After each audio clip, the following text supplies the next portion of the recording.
A'udzubillahi minasyaitonirrajim. Bismillahirrahmanirrahim. Rabbi a'udzubika min hamazati sayatin wa a'udzubika rabbi ayahdurun. Rabbi shrah li sadri wa yassir li amri wahlul 'uqdatam min lisani yafqahu qawli. Assalamualaikum warahmatullahi wabarakatuh. Waalaikumsalam warahmatullahi wabarakatuh. Alhamdulillahirabbil alamin. Segala puja-puji milik Allah Subhanahu wa taala yang atas rahmat karunia kasih sayangnya. Alhamdulillah, ibu dan bapak yang dirahmati oleh Allah, siang hari ini kita melanjutkan pembelajaran kita. Terima kasih atas atensi ibu dan bapak, semangat dan istiqomah kita untuk mau belajar, untuk hadir di siang hari ini, yang senantiasa istiqomah kita, terus mau belajarnya kita, selalu mengisi kekosongan-kekosongan yang belum kita ketahui. Karena sebanyak-banyak yang kita tahu, pasti lebih banyak yang kita nggak tahu. Jadi lebih baik fokus kepada sesuatu untuk mengisi sesuatu yang kita tidak tahu daripada menilai sesuatu dengan sok tahu. Oleh karena itu, terima kasih ibu dan bapak, semangatnya luar biasa untuk terus mau belajar. Salawat serta salam juga kita lupakan, kita sampaikan kepada seluruh nabi dan rasul, wabil khusus baginda besar kita Rasulullah Muhammad Sallallahu Alaihi Wasallam, kepada para sahabat-sahabatnya, tabiin, pemuka-pemuka agama, wali-wali Allah, pejuang-pejuang bangsa, dan senantiasa sampai kepada kita sampai akhir zaman. Amin, amin ya Allah ya Rabbal alamin. Ibu bapak sehat semuanya? Alhamdulillah. Udah makan siang belum? Ya. Kenyang nggak? Iya, kalau kenyang itu bahaya ya. Jadi memang kadang kita perlu sengaja melaparkan diri untuk bisa menikmati makan gitu ya. Makanya dalam perspektif ada puasa, ada tirakat, karena kita sesaat perlu mundur dari kebiasaan, kita sesaat perlu menjeda dari kebiasaan. Salah satunya mungkin kalau yang jam-jam segini biasanya bobo, ya sekarang nggak bobo lah gitu kira-kira ya. Yang jam-jam segini biasanya santai, relax, tidur-tidur gitu. Tapi mudah-mudahan ini keluar dari kebiasaan untuk merubah kebiasaan dan untuk bertumbuh dengan kesadaran. Sebelum kita mulai, ada baiknya mari kita hening dulu sejenak. Mari kita beral-fatihah, wabil khusus untuk kedua orang ibu bapak kita tentu saja, dan siapapun yang terlebih dahulu meninggalkan kita, dan siapapun yang sedang sakit dalam keadaan musibah, senantiasa kasih sayang Allah selalu memberikan kekuatan dan ketabahan. Wabil khusus siang hari ini kita bermunajat juga, senantiasa dimudahkan untuk dialirkan, sama-sama dilancarkan untuk kita mendapatkan hikmah, kesadaran dan petunjuk, dan membuka hati kita seluas-luasnya. Santai dan rileks. Al-Hadiniyah. Al-Fatihah. Auzubillahi minasyaitonir rajim.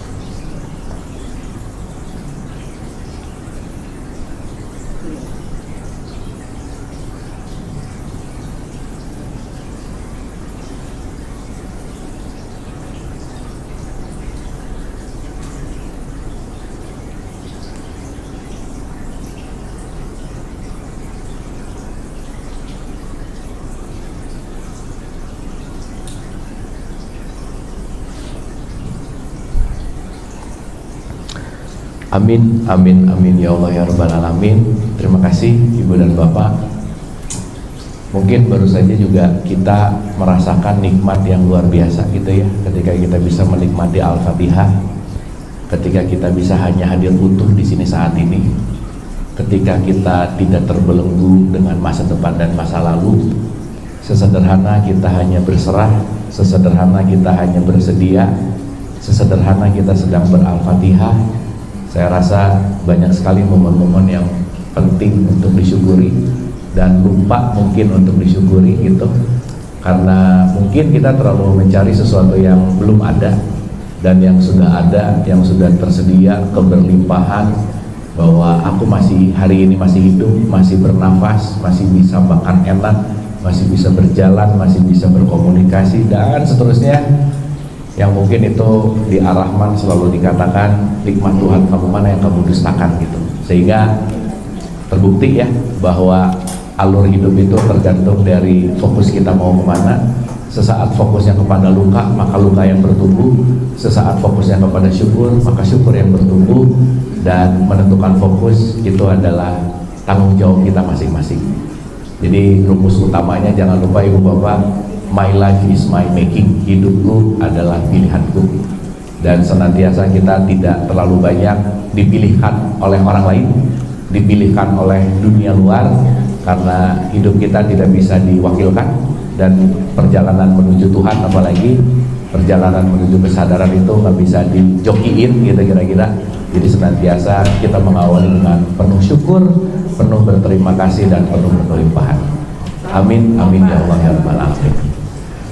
Baik, Ibu dan Bapak, kita mulai dengan, saya tadi udah kirim modulasi ke Ibu, nanti Ibu boleh share di grup ya.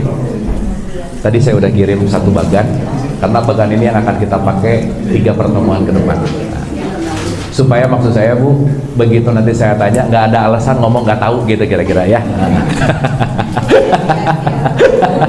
Kalau masih nggak tahu berarti nggak dibaca, udah gitu aja ya. Jadi saya tadi udah kirim.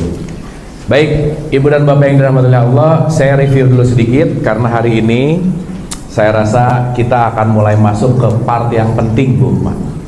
Karena hari ini kita akan masuk kepada sesuatu yang sangat-sangat memengaruhi dalam kondisi kehidupan kita gitu intinya. Ya, saya mau ulang dulu sedikit Ibu Bapak, bahwa di awal kita bicara tentang innalillahi wa inna ilaihi rajiun, bahwa kita ini semua mau menuju kembali.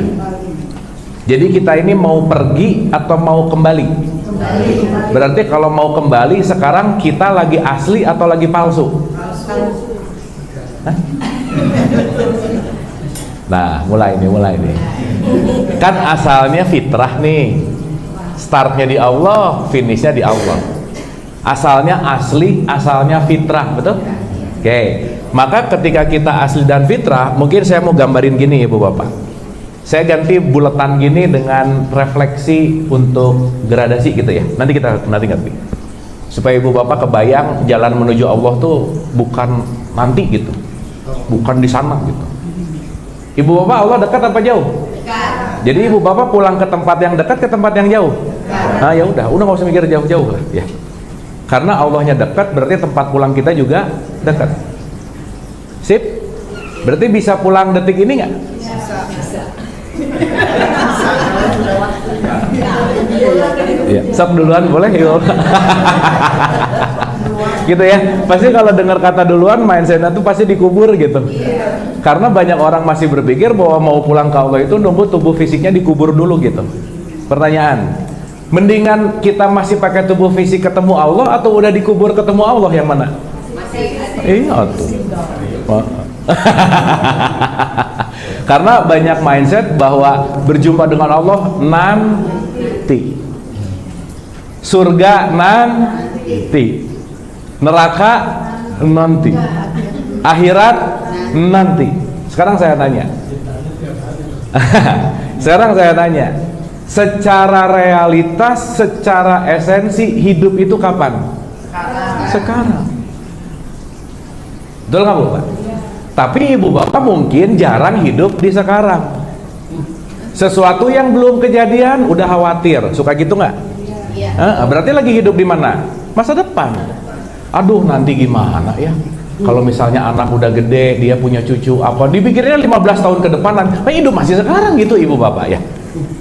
Segala sesuatu udah dikhawatirkan detik ini, padahal kejadiannya mungkin beberapa tahun ke depan. Suka gitu nggak Bu Pak? Atau bawa-bawa zaman dulu, aduh dulu ya, dulu masih hidup hari ini. Ada nggak yang masih 5 tahun yang lalu, 6 tahun yang lalu masalah masih bikin sakit hati? Ada nggak Bu Pak? Sekarang nggak. Dulu iya. Sip ya. Yuk kita bicara secara ontologis, secara realitas bahwa hidup tidak pernah besok, tidak pernah kemarin, karena hidup selalu di sini sekarang saat ini. Sampai sini deal dulu nggak?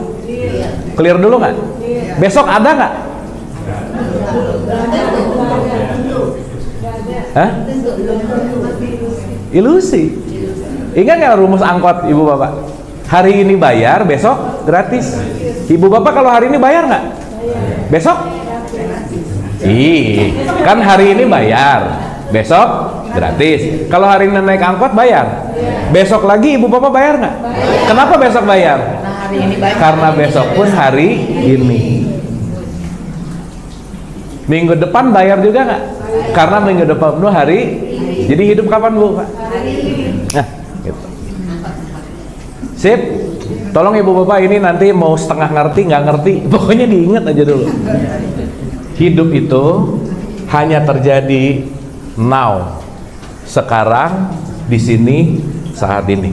Masa lalu sudah jadi memori, masa depan hanyalah imajinasi. Jangan digerogoti oleh memori, karena memori sudah nggak ada. Jangan juga dihantui oleh imajinasi, karena imajinasi juga nggak ada. Oke? Dan nanti PR besar dalam hidup adalah supaya kita datang dan supaya kita bisa menikmati saat ini. Makanya kita disuruh sholat itu disuruh ke masa depan atau ke masa lalu? Iya, makanya disuruh khusyuk. Makanya tutup pendengaranmu, tutup penglihatanmu, tutup pikiranmu, tutup ucapanmu, tutup langkahmu, tutup perilakumu, diem. Setelah ditutup semua apa? Bismillahirrahmanirrahim, Al-Fatihah, buka hatimu. Setelah terbuka hatinya apa? Semua ego yang ada di pikiran selaraskanlah dengan hatimu. Ruku dulu. Setelah ruku, biarkanlah semua keinginan disimpan bawah-bawah, yang terjadi hanyalah intuisi hati nurani. Maka selesai sholat pasti damai, karena kenapa? Damai hanya ada di sini sekarang saat ini. Keren nggak Bu Pak sholat? Keren, kalau ngerti sih gitu. Ya, kalau nggak kan cuma olahraga ya, gitu. Dan hampir 80-90% ngerjainnya tuh nggak masuk ke level ini gitu. Yang penting begitu azan, sholat aja. Maka banyak orang sholat tidak sengaja. Betul nggak? Maka perlu banget mengerjakan sesuatu dengan sengaja. Itulah kenapa dalam tradisi Islam niat itu penting banget. Semua berawal dari niat. Karena dengan niat aku menyengajakan diri. Berarti kalau aku menyengajakan diri, aku sadar dalam melakukan kira-kira. Oke? Duh, jadi lemas segini. Ini oke nggak ini? Dapat ya? Semoga kita menggunakan tools-tools ibadah kita. Ingat ya, tools ibadah tuh sholat, puasa, umroh, haji itu bukan tujuan ibu bapak, alat. Kuncinya cuma satu. Maaf ya, saya straight to the point aja. Kuncinya supaya kita bisa hadir di sini saat ini. Ibu bapak kalau mau hadir di sini saat ini, banyak gerak atau diam? Gerak. Kalau gerak-gerak gitu, pikiran loncat-loncat nggak? Iya. Tapi begitu kita diam, nggak ngapa-ngapain, menyepi, di situ adalah hadir untuk utuh di sini saat ini. Maka puncak dari rukun Islam adalah haji, puncak dari haji adalah wukuf. Wukuf disuruh apa? Nah gitu. Ibu bapak termasuk orang yang banyak diam atau nggak banyak diam? Atau susah diam? Pengennya komen mulu gitu, misalnya pengennya itu mulu. Nah makanya kita penting untuk nanti belajar hadir utuh di sini saat ini, nanti relasinya dengan diam ya. Nah ibu bapak kita pemanasan dulu ya seperti biasa ya. Nah berarti kalau kita mau ilaihi rojiun, karena nanti kita ngerti bahwa kembali kepada Allah bukan urusan tempat, berarti ini dalam wilayah urusan level diri namanya gitu. Berarti kalau innalillah berarti kita berasal dari Allah nggak? Berarti asalnya kita Allah bukan? Nah yang asalnya Allah langsung itu disebut fitrah. Fitrah itu adalah originalnya kita. Oke? Nah si fitrah ini kalau boleh pakai bahasa yang kemarin kita bahas, dia meniupkan kefitrahan kita namanya ruh. Dan fitrah dan ruh ini disebut dengan yang namanya kemanusiaan. Jadi fitrah kita semua adalah manusia. Oke? Jadi saya manusia, ibu bapak manusia, betul nggak? Oke. Karena semua fitrah kita adalah manusia. Nah, sesaat kita lahir, karena kita ceritanya mau sekolah di bumi, di sini, berarti harus ada alat nih. Alat yang kompatibel supaya kita bisa sekolah di bumi, anggap aja begitu, planet bumi. Maka, karena kita mau sekolah di planet bumi, berarti wadahnya fitrah kita ini juga harus bahan bakunya dari bumi, gitu kira-kira. Ibu bapak, kalau kita nggak punya tubuh, kalau kita tidak dari saripati tanah, kita akan kebal terhadap gravitasi. Betul nggak Bapak? Sekarang saya tanya, gravitasi hukum Allah bukan? Sunatullah bukan? Iya. Dan itu terjadi nggak ngelihat suku, bangsa, ras, agama, gravitasi pasti terjadi. Ibu bapak meyakini gravitasi nggak? Yakin aja atau yakin banget? Iya. Dan kita susah dan sulit atau lupa bersyukur ketika bisa duduk, itu nikmat ketika kita diberikan gravitasi sama Tuhan. Kalau nggak, ibu ada yang loncat-loncat ke sini, ada yang ngambang di sini, repot nggak kita? Saya ngajar ibu, ya ada yang ke atas gitu, betul nggak? Dan yang paling bahaya kalau nggak ada gravitasi, ibu bapak deg-degan kalau mau pipis pasti. Bener nggak? Hari ini keluar arahnya kemana nih? Nah, kan repot. Nah, kalau ke teman ke sebelahnya kan repot, betul nggak? Nah, berarti untuk sekolah di bumi perlu gravitasi, maka perlu ada yang membuat kita stay, bisa napak di bumi, namanya adalah jasad, gitu kira-kira. Sip? Berarti tubuh fisik kita ini diri kita yang sejati bukan? Ah, ini belum sinkron nih. Bukan, karena jasad ini hanyalah kendaraan untuk kita belajar di bumi. Kalau ibu bapak lahir di Mars nih misal, di Jupiter gitu misal, mungkin kendaraannya bukan tubuh ini, mungkin alien. Contoh, saya kasih analogi sedikit ya, ibu bapak ya. Ibu bapak kita penduduk keluarga asli bumi bukan? Bukan. Hah? Bukan dari surga. Kalau dari surga. Ah, ibu kayak tahu surga aja. Oh iya, sip ya. Berarti semuanya dari surga dong. Iya. Setuju nggak? Nah terus kenapa sih suka rese kalau tetangga sebelah yang nggak seagama kayak nggak boleh banget masuk surga gitu? Padahal nambah 1 orang 2 orang nggak apa-apa sih gitu, udah aja lah gitu. Kayak surga tuh milik kita aja gitu. Di surga kecil dong gitu ya. Nah, ulang lah sekali lagi ya. Berarti ibu bapak kalau ada kata-kata innalillah, fitrah kita ini datang dari bumi bukan? Kita ini didatang ini, ibu bapak saya mau ngedongeng dulu dikit ya. Boleh ya? Kan ibu bapak senang didongengin ya, daripada ditanya-tanya lah udah saya dongengin aja ya biar cepet. Kalau ada kata-kata innalillahi, berarti semua berasal dari Allah, betul nggak? Berarti kalau semua berasal dari Allah, kita ini dihadirkan ke bumi atau datang dari bumi? Dihadirkan. Asik, mantap. Lu kalau sama yang cerdas-cerdas gini asik deh belajarnya ya. Pinter, mantap. Dihadir, berarti bumi tempat asli kita bukan? Makanya jangan melekat. Karena kita datang ke sini cuma jadi tamu gitu. Betul nggak? Berarti kalau kita datang ke sini cuma jadi tamu, di sini bukan tempat tinggal kita. Ini rest area. Tempat sebentar mampir ngombe kalau kata orang Jawa, nanti pulang lagi gitu. Ibu bapak kalau main ke mall, sebetah-betahnya pengen pulang nggak? Meskipun sama mall rumahnya bagusan mana? Tapi di rumahnya nyaman nggak? Jadi kalau orang ke mall lupa pulang karena ngerasa mallnya rumahnya, suatu saat nanti diusir sama satpam pasti, bu pulang bu, bukan rumahnya gitu. Karena mall pasti ada waktu tutupnya. Oke nggak nih? Berarti saya, ibu dan bapak pejalan dari satu daerah, satu kampung yang lagi mengembara ke yang namanya planet bumi, yang akan kembali ke kampung halaman asli, betul nggak? Yes. Berarti lahir dimanapun jasadnya di bumi ini, isi esensinya sekampung nggak? Ya udahlah, yang namanya sekampung nggak usah berantem gitu loh. Betul nggak bu pak? Berarti kalau orang masih ngelihat beda agama, mengkafirkan, menerakakan, beda suku bangsa, jadi diskriminasi, dia lupa bahwa yang kelihatan adalah yang lahir di bumi, tapi yang nggak kelihatan, kamu dan aku datang dari sumber yang sama gitu. Oke sampai sini? Jadi kalau kita masih berantem dengan identitas, berarti masih lupa diri. Gak ngerti diri sejatinya yang mana gitu.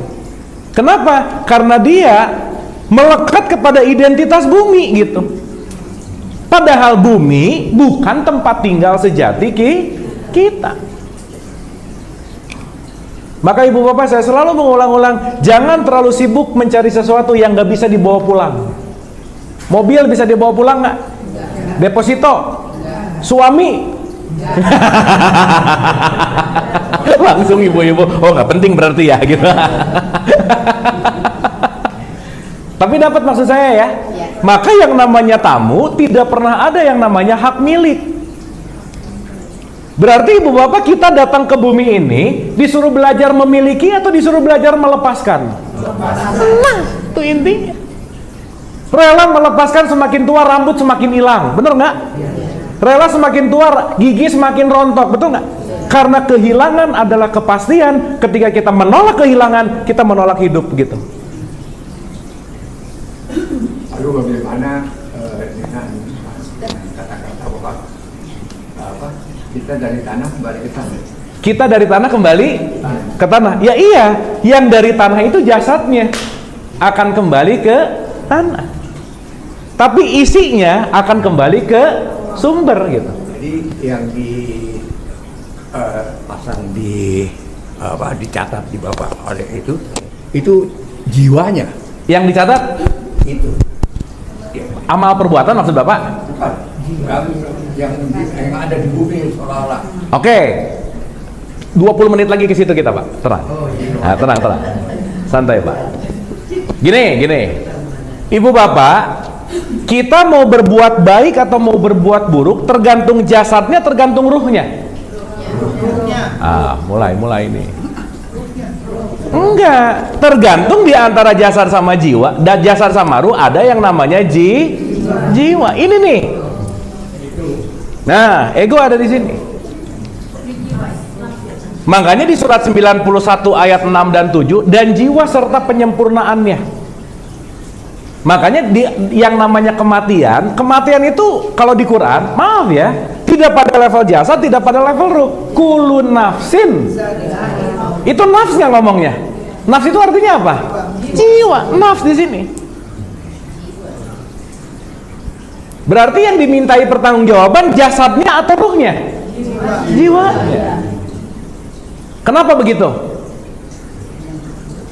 Wallahu alam bisawab. Udah gitu aja jawaban paling gampang. Enggak, karena nanti kita ngerti, disinilah letak perbedaan kita semua. Karena disinilah letak dimana semua memori, semua apapun, semuanya ada di jiwa gitu. Nah hari ini kita akan membahas gradasi jiwa ini gitu. Tapi kenapa saya mundur dulu ke sini sedikit, supaya kita mulai menyadari bahwa oh iya ya, di sini nggak lama-lama amat, ini juga tubuhnya sementara-sementara aja sih. Tapi yang terpenting adalah ketika jasadnya expire, senantiasa jiwanya udah banyak belajar gitu kira-kira. Karena bahasa gampangnya gini, ketika jiwanya bersih, ruh bisa pulang gitu loh Bu, Pak. Berarti kita hari ini lagi membersihkan jiwa nggak kira-kira? Iya. Nah pertanyaannya, ruh, jiwa, dan jasad ada di satu tempat di sini nggak kira-kira? Iya. Makanya kita ini satu kesatuan dalam satu tampilan gitu kira-kira. Makanya 1, 2, dan 3 disebut esa, menyatu semuanya. Kan nggak mungkin jasadnya di sini, jiwanya mampir di tetangga, nggak bisa. Makanya kalau dalam tradisi Sunda ada kalimat gini, mulih kajati, mulang ka asal. Mulih kajati artinya jasad tanah kembali ke tanah, yang asal kembali ke asal. Jadi ada 2 poin. Ketika jasad mati ke tanah, itu namanya ajal. Ketika ruh kembali ke Allah, itu namanya wafat gitu. Jadi mati dan wafat dan ajal itu 3 hal yang berbeda gitu. Makanya kalimatnya meninggalkan apa? Meninggalkan dunia itu apa? Nah, mulai. Nah, saya komain dulu. Ibu bapak maaf, dunia itu ada di ruh, ada di jiwa, atau ada di jasad? Jasad.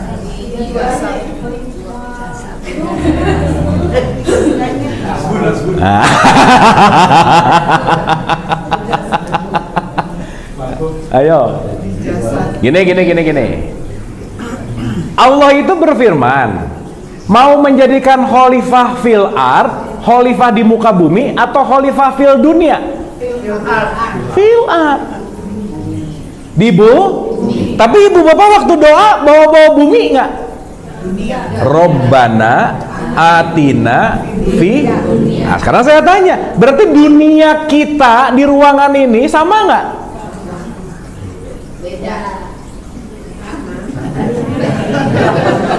Wah gawat nih. Wah gawat nih. Contoh. Nah gini. Kan kalau kata Isyana Sarasvati, dunia kita berbeda maka kita tidak bisa menyatu gitu. Aduh, tapi saya salah circle ya. Bencana gini ini kan udah nggak ngomong cinta-cinta di sini ya. Ya. Ya, kalau Gen Z tuh masih gitu. Kalau ini alah gitu kira-kira ya. Gini Bu, Pak, maksud saya, maaf ya. Gini. Di ruangan ini yang sama ruhnya, jiwanya atau jasadnya? Udah pasti. Sip? Sip? Berarti kita ini kalau ruh ini fitrah, nanti si jiwa mengotori ruh, kita mau kembali kepada fitrah, betul nggak? Berarti target akhirnya simple, kita mau kembali kepada fitrah, betul? Berarti fitrah tujuan kita nggak? Fitrah itu titik akhir kita nggak? Maka fitrah disebut akhirat, sesuatu yang akhir.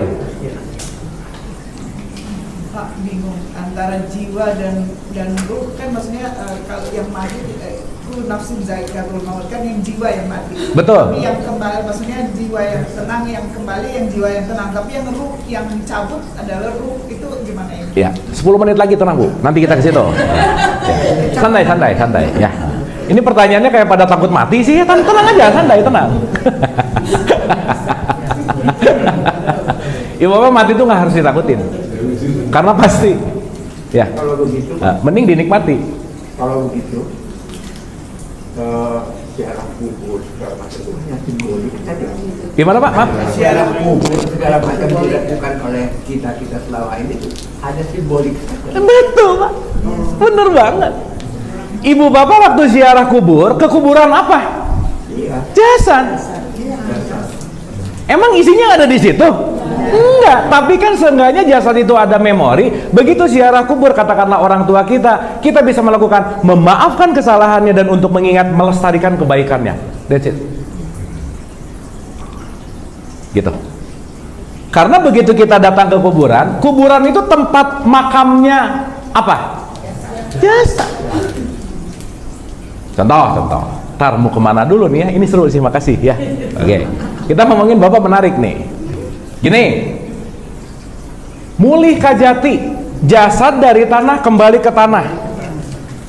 Tempatnya tanah namanya tempat pemakaman umum. Apa nih kuburan terdekat di sini? Tanah kusir aja. Ibu bapak, maaf ya, yang ke tanah kusir diri sejati kita bukan? Bukan wadahnya. Kenapa? Expired.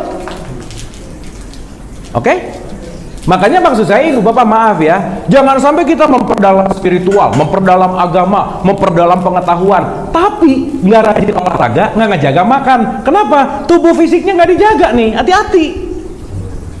Ini kendaraan nih, harus dicintai nggak? Iya, gimana cara mencintai kendaraan? Ibu bapak kalau ke undangan nyari makanan enak atau nyari makanan sehat, yang mana? Enak. Ya udah jelas ya, udah nggak usah ngomong lah, udah. Soalnya nyari yang enak terus cepat mati pasti gitu, udah. Iya, makan gula mulu gitu. Iya. Makanya nanti kita ngerti kenapa dalam semua ritual agama pasti ada gerakan tubuh. Sa'i ada gerakan, tawaf ada gerakan, sholat ada gerakan. Kenapa? Kalau tubuh nggak digerakin, nggak sehat, berarti kita lagi tidak mensyukuri sembah raga kita gitu. Oke? Oke, nah saya belok dulu dikit. Kalau jasad expired, tempat pemakamannya disebut tempat pemakaman umum, maka disebut makam. Awas ya, ini suka kebalik. Ada makam, ada makom. Jadi kalau makom Ibrahim apa maksudnya?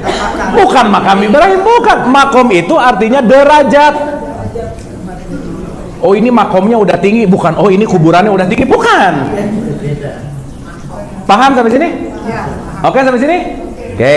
Nah, sekarang saya tanya, Berarti kalau jasad ini adalah dikubur di tempat pemakaman umum karena mulih kajati, tanah ke tanah. Sekarang saya tanya, si jasad ini sendiri kuburan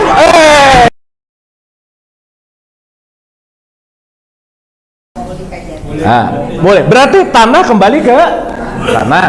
Betul? Nah, sekarang saya tanya, berarti kalau jasad ini yang mewadahi jiwa sama ruh, berarti jasad ini mengubur jiwa sama ruh nggak? Tidak. Gini. Jasad wadah. Berarti kalau wadah ada isinya nggak?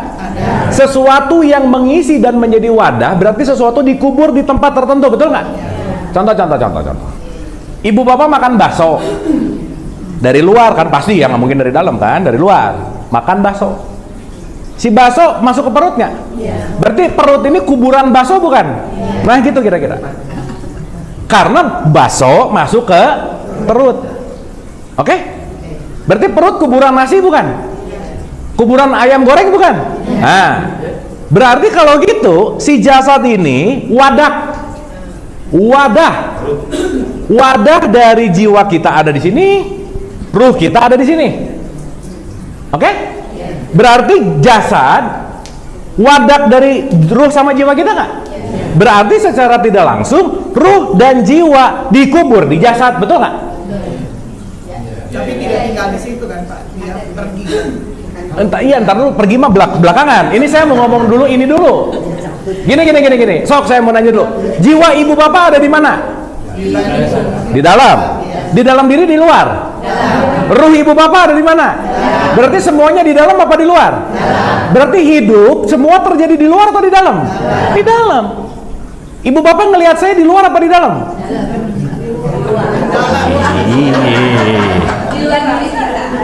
Ya ibu bapak ngelihatnya di luar, tapi ibu bapak memaknainya kan di dalam.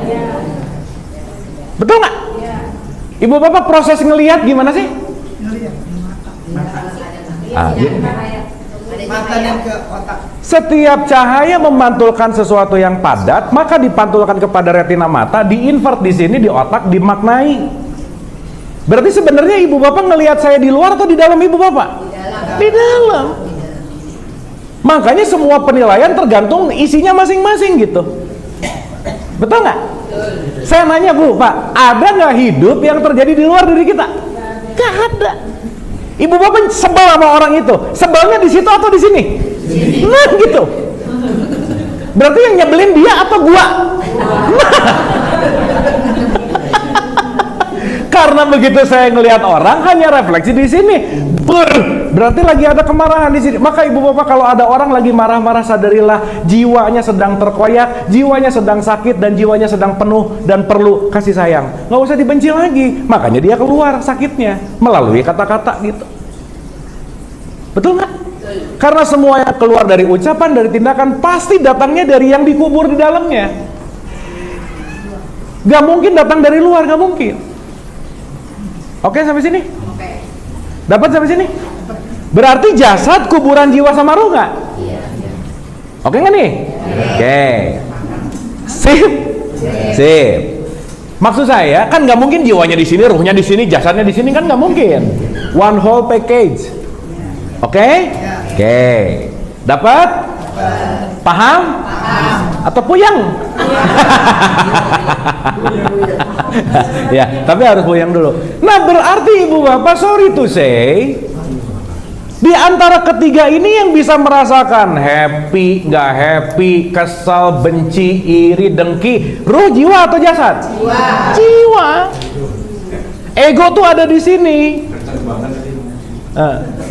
Makanya orang kalau sakit apa?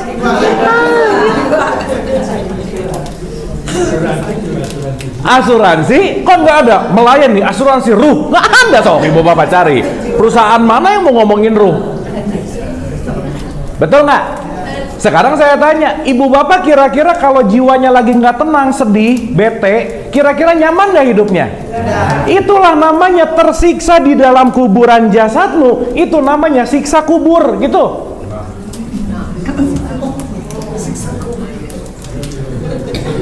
Dan ketika jiwanya dalam tersiksa, berarti dia lagi ada di frekuensi rendah. Nah itu yang nanti kita bahas. Ketika jiwa ada di frekuensi rendah, namanya neraka. Ketika jiwa ada di frekuensi tinggi, namanya surga. Berarti surga dan neraka tergantung jasad, jiwa atau ruh? Jiwa. Berarti ibu bapak kalau lagi misuh-misuh, bete, kesel, benci, kira-kira lagi nyaman nggak jiwanya? Berarti lagi ada di frekuensi rendah atau tinggi? Itulah ibu bapak lagi tersiksa di dalam kuburan jasad, maka terjadi di dalam diri kita. Saya pernah bu pak, saking penasarannya, orang yang meninggal saya tungguin sampai besok pagi, nggak ada ribut-ribut di bawah bu pak. Nggak ada nggak ada. Kenapa? Tempat pemakaman umum hanya tempat jasad, di mana jasad itu hanya menjadi wadah sementara untuk fitrah sama jiwa kita. Sementara. Oke.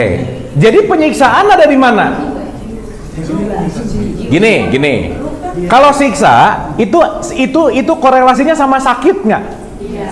Penyiksaan supaya merasakan sakit. Oke? Pertanyaan. Ibu bapak punya pengalaman dicabut jiwa nggak sama Allah? Ini suka aneh-aneh ya.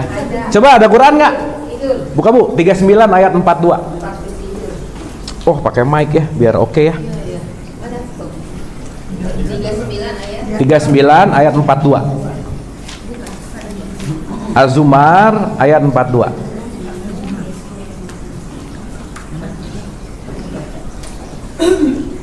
Monggo, Mbak. Allah memegang nyawa seseorang pada saat kematiannya dan nyawa seseorang yang belum mati ketika dia tidur. Oke, dalam perspektif bahasa di situ menggunakan nafs. Nah ya, ibu supaya ngerti dulu nih. Maaf. Kalau orang dicabut jiwa, mati nggak? Malaikat itu pencabut apa? Nyawa itu jiwa plus ruh, namanya nyawa. Jadi satu. Tapi jiwa bisa dicabut sendiri nggak tanpa ruh dicabut? Ulangi lagi ayatnya. Allah memegang nyawa seseorang pada saat kematiannya dan nyawa seseorang yang belum mati ketika dia tidur. Ketika dia apa? Ibu bapak pernah tidur nggak? Lah, waktu ibu bapak tidur, ibu bapak kemana? Blank nggak? Blank nggak? Dalam perspektif ini, sesaat kita bobo, itu jiwanya nggak aktif. Tapi masih hidup nggak? Karena sang hidupnya masih ada di situ. Oke? Oke nggak ini? Berarti waktu ibu bapak bobo tidur, jiwa on nggak? Oh.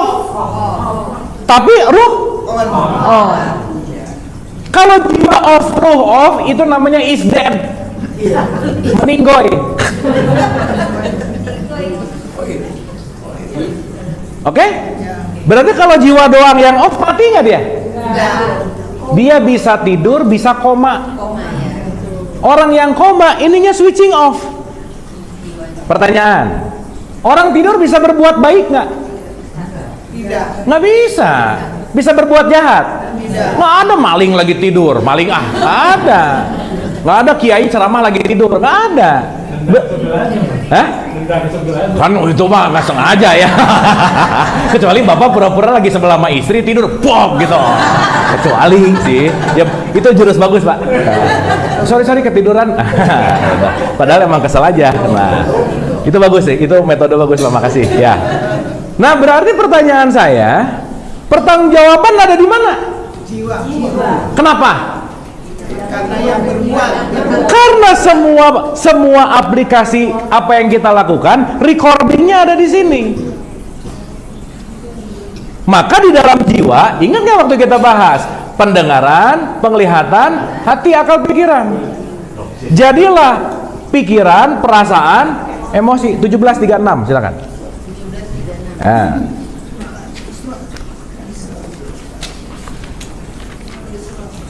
Aduh, kita penting banget loh ngerti jiwa, Bu, Pak. Penting banget supaya nggak terkecoh gitu. Dan janganlah kamu mengikuti sesuatu yang tidak kamu ketahui. Janganlah kamu mengikuti kalau kamu nggak tahu. Kalau dalam perspektif di Quran Madinah tuh lebih enak terjemahannya gini. Janganlah kamu mengikuti sesuatu yang tidak kamu ketahui. Nggak kamu punya pengetahuan tentangnya. Kenapa? Lanjut. Karena pendengaran, penglihatan, dan hati nurani, semua itu akan diminta pertanggungjawabannya. Jadi pertanggungjawabannya urusan fisik bukan? Bukan. Apa yang dipertanggungjawabkan? Jiwa, pendengaran, penglihatan, hati. Sip? Sip sampai sini? Jadi sebenarnya seseorang tersiksa di ruhnya atau di jasadnya? Di sini. Berarti ibu bapak kalau hidup pengen baik, yang diperbaiki apanya dulu? Bangunlah jiwanya, bangunlah. Ini nenek moyang kita udah tahu nih gitu. Cuman cucu-cucunya rada-rada ndablek gitu.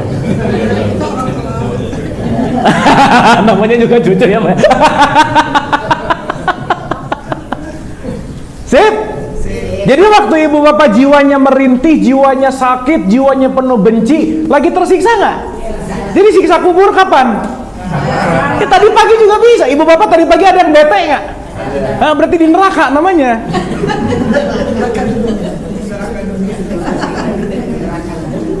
Sip sampai sini? Oke? Ah, saya komain lagi, Pak.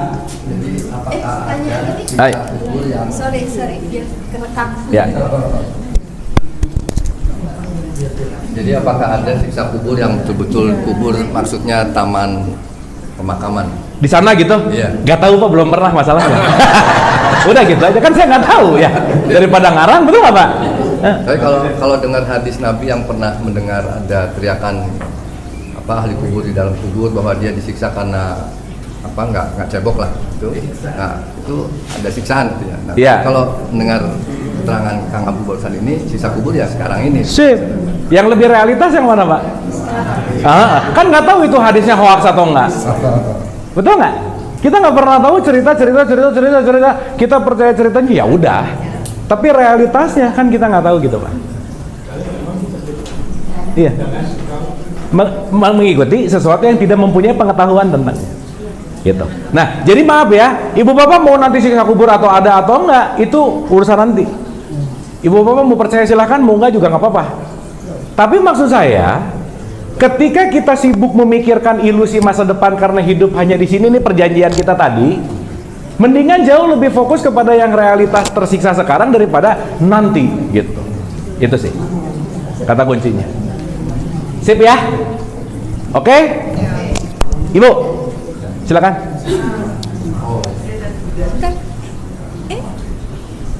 Ini korban dongeng tuh gini nih ya. Assalamualaikum, Ya. Maaf tadi terlambat. Mau tanya Pak, saya sering dengar istilah terus terang I'm your fans. Jadi suka dengar istilah kita harus belajar menggali kubur sendiri. Itu Betul. maksudnya gimana? Ya, kita penting untuk belajar menggali kubur. 17:14 coba belok. Bener banget Bu, bener banget. Top. 17:14. Bener banget. Top.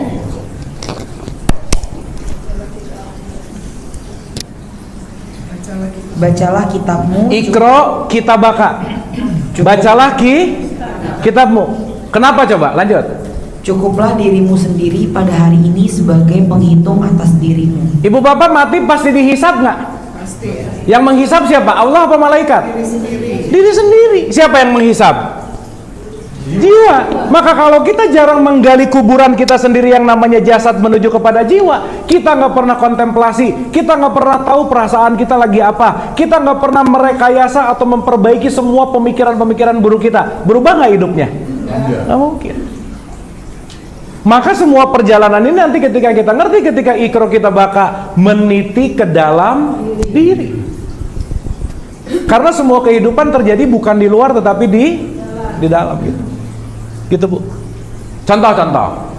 Ibu bapak maaf ya, orang jahat itu gara-gara jiwanya juga jahat nggak kira-kira? Kalau kita ngomongin dualitas, betul? Sekarang saya tanya, Dia mau jadi baik, yang diperbaiki tangannya atau jiwanya?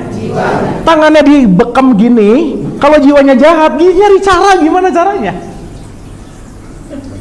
Betul nggak? Makanya waktu Ramadan setan diborgol nggak?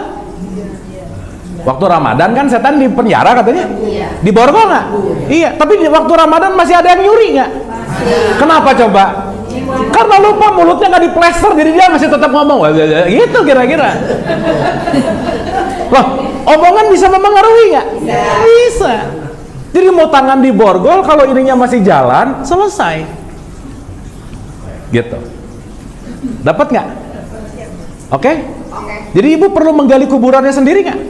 Coba ibu bapak dengerin, kuburan tuh jangan aneh-aneh, takut, serem. Bukan. Kuburan adalah wadah. Oke? Kuburan sejati adalah jasad, tempat wadah ruh sama jiwa kita disimpan di situ. Jadi waktu ibu bapak habis mandi ngaca, ibu bapak lagi nonton apa sebenarnya? Nah, gitu. Ya Allah, ini kuburan jasad sama jiwa ya ternyata gitu.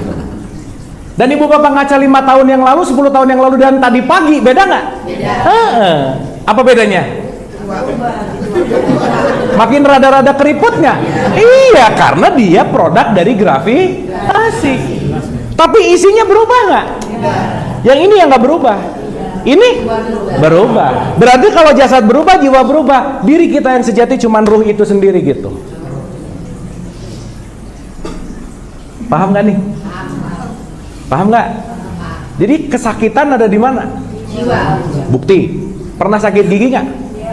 Kalau ketiduran, kerasa sakitnya nggak? Udah gitu aja. Lagi puyeng, ketiduran, kerasa sakitnya nggak? Enggak. Ditinggalin orang tercinta, ketiduran, sedih nggak? Berarti sedih, sakit, benci, iri, dengki, semua perasaan, semua emosi, semuanya ada di jiwa ketika dianya on. Berarti ibu bapak kalau mau bagus tidur terus. Tapi ini bapak shortcutnya bagus sih. Tapi kalau bobo terus tidak bermanfaat. Oh, ibu bapak ada orang keren gini, sorry ya, saya itu tidak pernah zina, tidak pernah korupsi. Kenapa? Karena saya meninggalkan semua dan saya tinggal di ujung sendirian di gunung. Satu, ya dia memang nggak melakukan itu karena emang nggak ada godaannya aja sih gitu. Betul nggak? Iya. Maka benar banget, kalau mau oke aman, bobo aja terus. Tetapi tidak memfungsikan sebagai khalifatullah di muka bumi yang rahmatan lil alamin. Jadi boleh nggak bobo terus? Ya. Boleh. Sip? Ini oke nggak? Dapat? Dapat? Nah sekarang saya tanya, berarti setiap hari yang kita lakukan lagi melakukan manajemen, memanage jiwa nggak? Iya. Ulang sekali lagi. Anggap gini ya, ibu bapak ya. Spidol ini ruh, penghapusnya jiwa, tangan saya jasad. Ini kita. Spidol apa? Ruh, jasad. Ini jasad. Ini jiwa, ini jasad. Kalau dicabut mati nggak? Tidak. Nggak. Kenapa? Karena masih ada daya hidup namanya ruh. Ibu bapak punya ruh nggak? Punya. Apa buktinya? Bukan, napas. Seganteng apapun, sekaya apapun, gak napas, dikafani. Betul nggak? Orang sibuk sesuatu, lupa sama napas. Mau punya apa, nggak punya napas, gimana? Wassalam. Betul nggak? Sekarang saya tanya, kalau kita datang dari sumber yang sama, napas kita datang dari sumber yang sama nggak? Iya, kita menarik udara yang sama. Ingat nggak waktu pertama kita ketemu? Itulah kenapa kita disebut saudara. Sesama yang mengambil napas dari sumber oksigen yang sama, udah nggak usah berantem lah.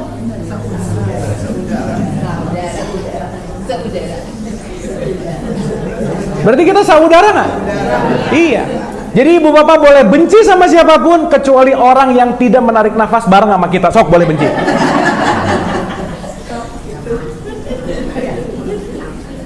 Paham sampai sini? Oke sampai sini? Berarti kalau ngomongin ruh, sekampung nggak semuanya? Menyatu nggak semuanya? Nah berarti ranah ribut adanya di jiwa nih. Kenapa? Karena jiwa kita ini adalah pilihan kita masing-masing. Terserahmu. Contoh, saya mau nanya, ibu bapak, Allah bisa membuat orang beriman nggak? Bisa. Mulai lagi nih, mulai. Ya kalau bisa, gampang banget. Pamannya Nabi Muhammad dibikin aja beriman. Betul nggak? Susah apa sih Allah bikin Fir'aun beriman gitu? Betul nggak? Jadi Allah bisa ngebuat orang beriman nggak? Bisa, cuman pilihan orangnya itu mau pilih. Apapun Allah bisa. Aku tidak akan merubah keadaan suatu kaum kalau kamu tidak berarti itu urusan prerogatif kita nggak? Iya. Jadi ibu bapak kalau tidak mau beriman bisa beriman nggak? Jadi ibu bapak mau ngedoain anaknya, ya Allah semoga anak aku beriman, dianya nggak mau, nggak bisa. Gimana? Iya. Berarti kalau siapa yang dikehendakinya, yang mau menghendaki siapa?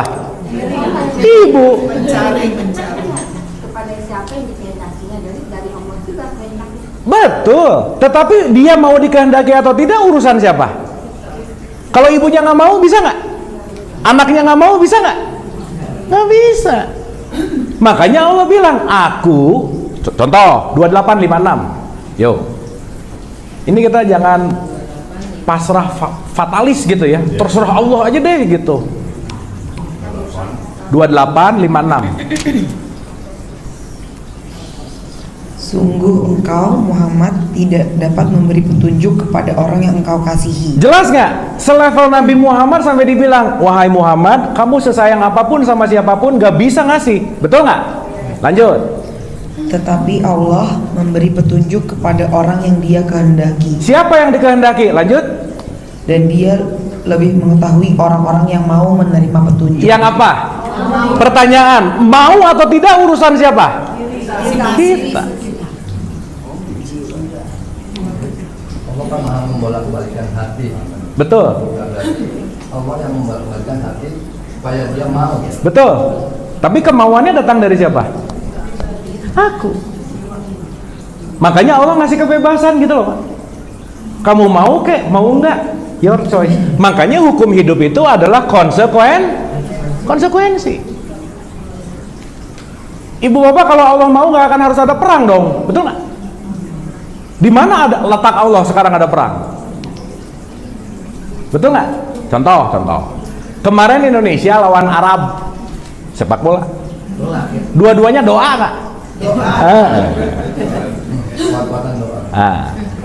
Kira-kira yang menang yang kuat doa atau yang bagus strategi main bolanya? Kan begitu, Arab doa, ya Allah, Indonesia doa, ya Allah. Gua pusing nih kalau kata Allah ceritanya nih. Ini menangin yang mana? Dua-duanya Islam. Betul nggak?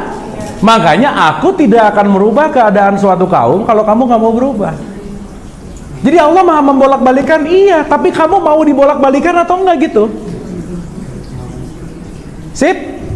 Jadi mau wilayahnya manusia itu apa ya dalam hal ini? Wilayah manusia, keinginannya, egonya, di sini di jiwa, gitu. Yang namanya sunatullah ya. Nah, sunatullah itu hukumnya, gravitasi itu sunatullah. Kita mau manut sama gravitasi atau tidak, urusan kita. Tabur tuai itu sunatullah. Kita mau manut sama tabur tuai, urusan kita. Contoh, kalau orang nggak ngerti sunatullah, nanam cabai keluar cabai. Kita sok tahu, nanam cabai doa, ya Allah tumbuhkanlah durian. Pusing nggak? Pusing. Begitu durian nggak tumbuh, Allah mengazab aku. Bukan, lu bego aja gitu. Udah tahu nanam cabai, ya keluarnya pasti cabai. Gitu. Sekarang saya tanya, yang membuat cabai tumbuh siapa? Nah, mulai. Yang menumbuhkan Allah, tapi yang nanamnya kita. Kolab. Makanya disebut holy. Kita mau nggak kerjasama sama Tuhan gitu kira-kira? Sip? Oke?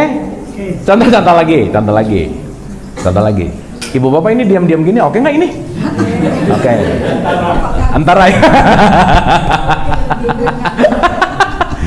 Ibu, saya mau nanya dulu deh. Allah nyuruh kita beriman nggak? Nyuruh nggak? Satu lagi, 4170, silakan. 4170. Anissa 170.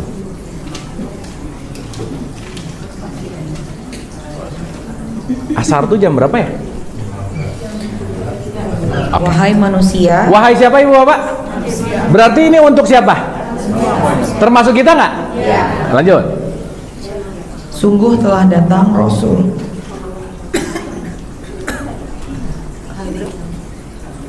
Wahai manusia, sungguh telah datang Rasul Muhammad kepadamu dengan membawa kebenaran dari Tuhanmu. Oke, kebenaran udah ada belum?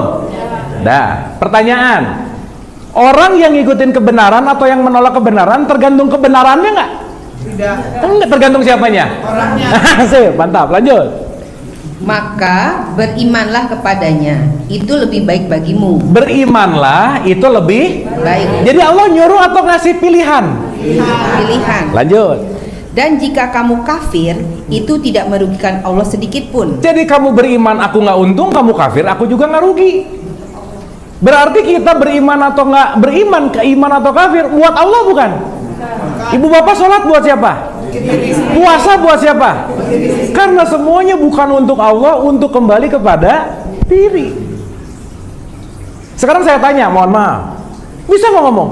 Sorry ya, saya tuh emang nggak pernah sedekah. Kenapa? Karena aku ditakdirkan oleh Allah jadi orang yang pelit. Boleh gitu nggak? Ya boleh-boleh aja sih. Berarti pelit itu takdir atau dilatih? Nah gitu. Atau turunan?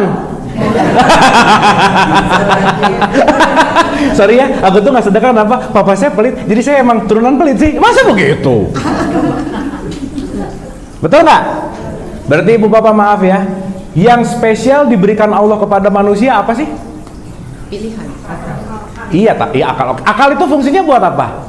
Memilih. Memilih. Jadi ibu bapak boleh milih beriman nggak? Boleh. Allah membolehkan nggak? Boleh. Boleh milih kafir? Boleh. Allah membolehkan nggak? Allah aja membolehkan, nggak rese. Kenapa kita rese banget sama keimanan orang lain coba? Dia yang milih kok. Karena semuanya hukumnya konsekuensi. Jadi kita mempertanggungjawabkan keyakinan orang lain atau diri sendiri? Diri sendiri. Ya terus ngapain ribet amat sama keyakinan orang, pikiran orang? Ibu bapak sesayang-sayangnya ibu-ibu sama suaminya mati nggak bareng gitu, nggak mau lagi, bukan nggak bareng, kita sehidup semati. Oh, itu kan pret banget ya. Dulu ya pak. Dulu tuh kata bapak juga dulu. Sampai sini oke? Kak, Ya. dari kadar buah. Ya. Kata Bapak tadi kan tergantung kemauan. Ya. Padahal itu kan jodoh, pertemuan, rezeki itu dari Allah. Walaupun kita sama-sama berusaha, tapi rezekinya belum tentu sama. Betul. Nah, berarti ya segala sesuatunya kita kalau misalnya begitu, kalau nggak yakin dengan kadar Allah, kita bisa ini Pak. Kok saya sama-sama berusaha, kok saya sedikit, kok dia banyak gitu. Iya. Jadi Iya. segala sesuatu itu nggak tergantung kemauan aja Mas saya. Jadi Iya. tergantung kepada usaha, iya, tapi sama-sama berusaha. Tapi ada kadar Allah di sini. Betul. Kadarullah itu hasil bu. Sekarang saya tanya, ibu kalau mau menuju hasil terus nggak usaha, gimana caranya? Sama antara sesama manusia itu. Pasti, makanya semua pasti berbeda, beda. Berarti sekarang saya tanya, ibu fokus ke hasil atau fokus ke usahanya? Usahanya. Yang membuat ibu mau usaha atau tidak siapa? Kok Allah sih? Diri sendiri. Ibu udah makan belum sih bu? Ibu datang ke sini, siapa yang nyuruh? Allah. Diri sendiri. Iya, diri ibu menyuruh ibu datang ke sini, berarti ibu ada kemauan nggak? Iya dong.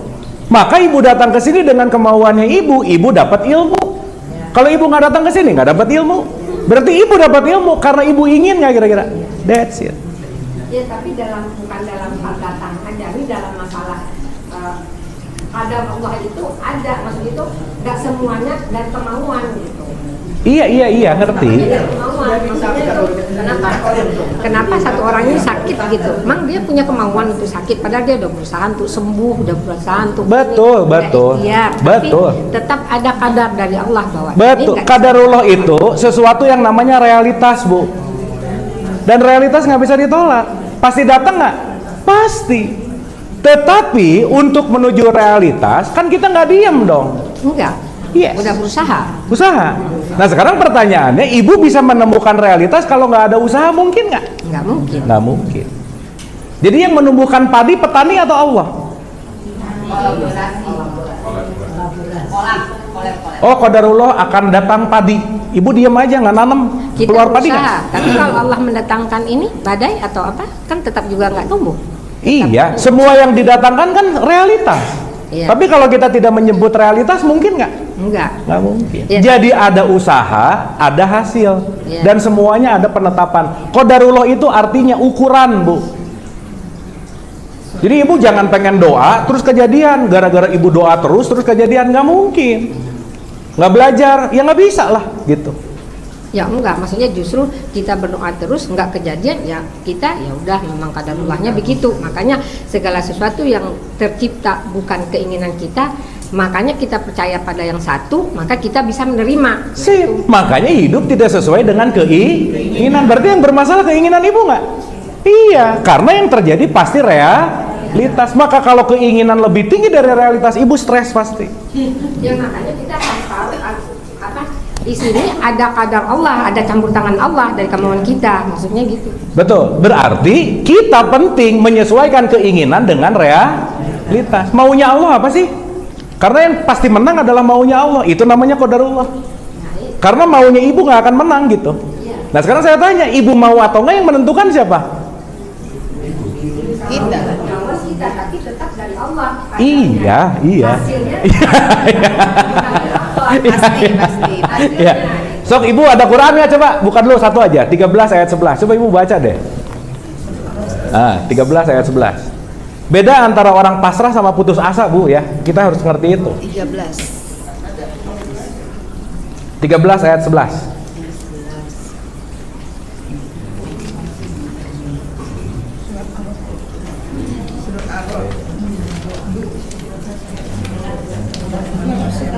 Ayat 11. Ya. Sok. Bismillahirrahmanirrahim.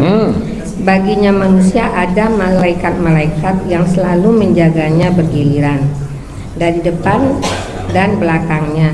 Mereka menjaganya atas perintah Allah. Sip, terus? Sesungguhnya Allah tidak mengubah keadaan suatu kaum sebelum mereka mengubah keadaan diri mereka sendiri. Oke, tahan. Apa katanya, Bu? Sesungguhnya Allah tidak akan merubah apa? Keadaan suatu keadaan suatu kaumnya ganti pakai nama ibu, coba. Sebelum mereka mengubah keadaan diri mereka sendiri. Sip.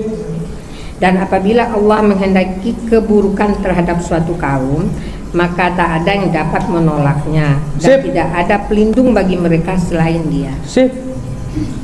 Betul nggak?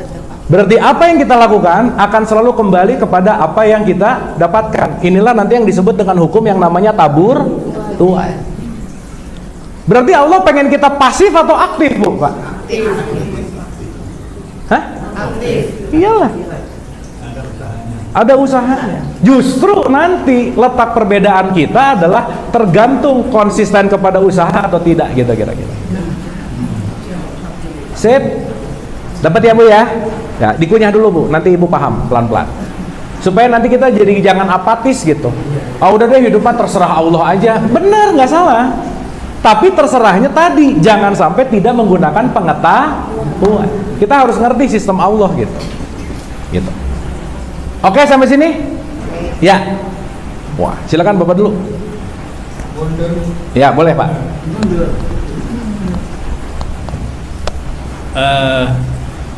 Di papan itu ada 3 lingkaran. Ya. Yang ditiupkan adalah ruh. Ya. Yang wadah ini diciptakan dari yang setitik air yang pernah dijelaskan itu. Ya, oke. Lalu ditiupkannya setelah 4 bulan 10 hari. Oke. Nah, terus jiwa ini kapan datangnya? Sip, bagus. Memang kita belum bahas, Pak. Tenang. Terima kasih. Tenang. Bapak silakan, Pak. Tenang, tenang. Terima kasih Ustaz. Jadi tadi dari Ibu di samping bagus juga pertanyaannya sih kalau saya melihat. Jadi di sini keseimbangan kombinasi antara usaha dan qadarullah itu tadi tentu menghasilkan satu output yang pasti berbeda karena setiap orang punya perbedaan masing-masing. Dan dalam kondisi seperti itu sebetulnya kalau dari sisi positif tentu kita bisa melihat bahwa Allah Maha Adil karena ada unsur goib yang kita tidak bisa perhitungkan sepenuhnya oleh kita sebagai manusia, sehingga ketika kita melihat itu bisa menerima, maka kita akan dapat esensinya. Mungkin begitu kali Ustaz ya. Betul. Gini, Ibu Bapak, kalau Allah Maha Adil, segala sesuatu yang didapatkan sesuatu pula akan adil dengan usahanya nggak kira-kira? Iya. Kan nggak adil dong dia tidur, misal ini contoh gampang aja ya, nggak ngapa-ngapain, dapat, yang kerja keras dapat juga, kan nggak gitu. Cuman memang tidak sesimpel ukurannya hanya yang didapatkan tuh, nggak gitu. Karena nanti ukuran kebenaran dalam konteks yang namanya pencapaian rezeki misalnya, sorry to say, itu tidak terletak pada jasmani dan harta, nggak di situ. Karena harta yang paling indah dalam hidup adalah ketenangan jiwa sebetulnya. Selesai. Maka uang banyak, jiwa nggak tenang, stres. Jabatan tinggi, jiwa nggak tenang, stres juga. Maka nanti kita akan ngerti semua fokus dalam penilaian atau konteks hikmah itu letaknya pada jiwa. Makanya kulun nafsin zaikatul maut. Gitu Pak. Jadi akhirnya pengendalian atau pengontrolan keinginan ya. Betul. Iya, iya. Apa Pak, ada Quran nggak? Ada. Boleh dibuka Pak. Surat 22 ayat 52, silakan.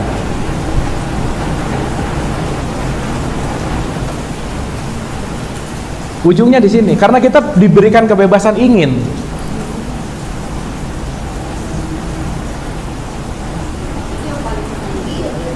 Kenapa Bu? Punya. Manusia iya. Malaikat itu nggak ada keinginan untuk membantah, gitu. Setan nggak punya keinginan untuk nurut, gitu. Iya, gitu aja. Silakan Pak. 22:52 ya. Ya. Kami tidak mengutus seorang rasul dan tidak pula seorang nabi sebelum engkau Nabi Muhammad kecuali apabila dia mempunyai suatu keinginan. Kecuali apabila dia mempunyai suatu apa? Keinginan. Lanjut. Setan pun memasukkan godaan-godaan ke dalam keinginannya itu. Berarti pintu masuknya setan ada di mana? Nah, gitu. Berarti Ibu Bapak kalau banyak keinginan banyak apanya? Nah, gitu. Terus lalu Allah menghapus apa yang dimasukkan setan itu. Kemudian Allah memantapkan ayat-ayatnya dalam hati orang-orang beriman. Allah Maha mengetahui lagi Maha bijaksana. Sip, mantap. Berarti adil nggak Allah? Siapa yang berbuat akan merasakan. Siapa yang menanam akan menuai. Jadi Ibu Bapak nggak usah khawatir sama keadilan sistemnya Allah. Karena kenapa? Semuanya pasti presisi gitu. Jadi Ibu Bapak nggak usah mikirin, aduh ini tetangga licik banget ya, semoga nanti ada. Udah nggak usah, udah pasti kok. Ada orang menyakiti kita apa dan lain-lain. Kapan ya Allah ini dibalasnya? Nggak usah. Dia menyakiti kita karena kita juga tanpa sadar menyakiti banyak orang misalnya. Kita nggak tahu. Karena semua hukum di semesta raya ini nggak mungkin, kalau nggak adil tuh nggak mungkin. Gitu. Makanya semua musibah yang datang kepada diri kita disebabkan oleh perbuatan tangan kita sendiri. Nah, semua penyebab dan pengundangnya adalah jiwa. Sampai sini oke? Sip. Dapat? Sama Bu. Pendapat sedikit antara tadi keinginan di luar diri kita orang lain. Urusan dia. Ya. Terus kita kaitannya dengan 13 ya. Tapi di mana ruang kita berkaitannya dengan kebermanfaatan sebagai khalifah? Karena kita juga punya seperti beban atau seperti tanggung jawab untuk membawa kebaikan di muka bumi. Nah, di mana ruang kita itu urusan lo. Lu juga nggak mau berubah, urusan lo. Tapi di mana kita sebagai kebermanfaatan? Oke, gimana caranya gitu?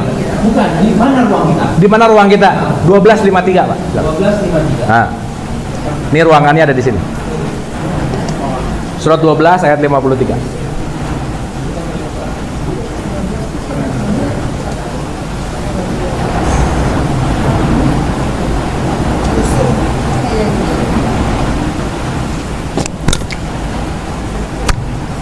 Dan aku tidak menyatakan diriku bebas dari kesalahan. Jadi semua orang pasti punya kesalahan nggak? Pasti. Pasti dong. Karena sesungguhnya nafsu itu selalu mendorong kepada kejahatan. Karena nafs ini pengennya menjauh terus dari ruhaninya, pengennya menjauh terus dari Allah. Oke. Kenapa? Karena godaan eksternal tuh tinggi gitu. Kecuali yang diberi rahmat. Kecuali yang dirahmati. Terus? Sesungguhnya Tuhanku Maha Pengampun, Maha Penyayang. Berarti keinginan ada yang dirahmati oleh Allah nggak? Ada, itu namanya diridoi. Berarti pilihannya cuma sederhana, ibu bapak. Aku menjalankan sesuai dengan egoku, atau aku menjalankan sesuai dengan keinginan Allah. That's it. Contoh ya, satu aja. Ibu bapak pernah nggak waktu kita ngasih sedekah, waktu ibu bapak ngasih sedekah, si ego ngomong, semoga dapat lebih banyak dari yang aku berikan. Suka gitu nggak? Ada nggak gitu-gitunya? Berarti begitu ibu bapak ngasih tapi berharap, kira-kira itu keinginan ego atau keinginan Allah? Nah udah gitu aja. Bukan nggak boleh sih.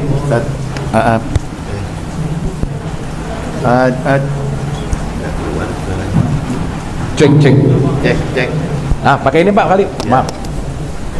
Punten. Ya, terima kasih Ustaz. Jadi sebetulnya dengan kondisi tadi kan ridho ya, itu kunci utama. Apakah dalam kondisi ridho itu ada turunan yang bersamaan kita boleh juga punya harapan tapi di luar ego itu?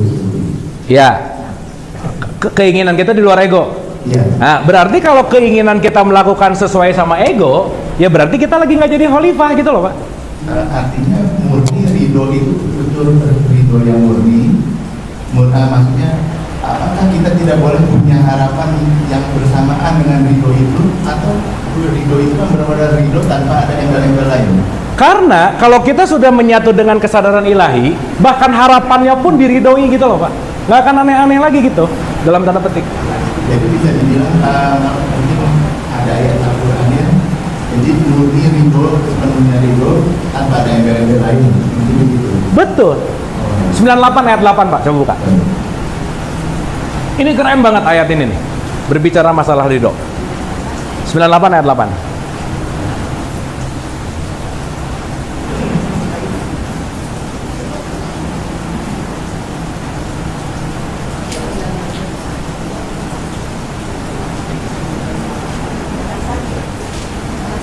Balasan mereka di sisi Tuhannya adalah surga Adnan yang mengalir di bawahnya sungai-sungai.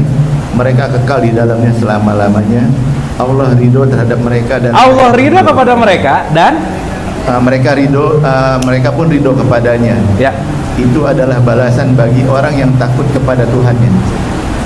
Berarti Pak, proses hidup adalah proses kalibrasi maunya Allah begini, maunya kita gini, kita nanti gini, tak tak tak tak tak tak tak tak tak tak tak tak ceklek, klak, dah nyampe. Akhirnya nanti perkalibrasian, gitu. Berarti lebih condongnya kepada tidak ada embel-embel selain ridho itu ya. Artinya mungkin begini Ustaz, kadang kita ingin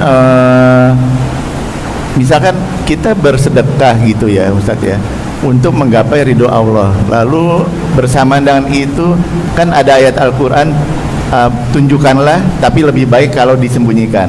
Tapi ada momen tertentu kita mau menunjukkan supaya ngajarin anak kita nih gitu ya. Nah itu kan embel-embel Ustaz. Betul. Nah itu Nah, bagaimana? berarti semua tergantung dari niat dong berarti. Betul nggak Pak? Iya. Nah, contoh 274 misalnya, silakan. 274.